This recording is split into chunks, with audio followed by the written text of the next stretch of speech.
थी हुन पता क्या करना है लमन पैसे भाई सारी उंगला लावनी है दोबारा वाल चेक कर ले सारी लावनी है अंगले नहीं लावनी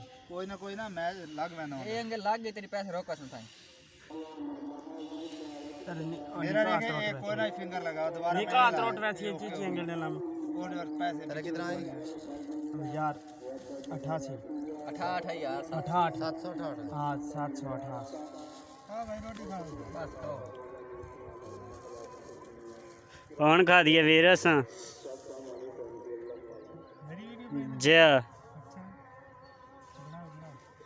तू तो मोया 2 बजे रोटी खवाना हमें ये चंगे तेरे नालू यार मैं यहीं पर पानी पीना आज नहीं जल्दी खाना हां कल्ला जो हमें ता जल्दी खाना पिए में हां भाई मरन लाग मैंने सार को काम करे ने मैं दादा मैं तो यार मोटरसाइकिल टायर पावना नु है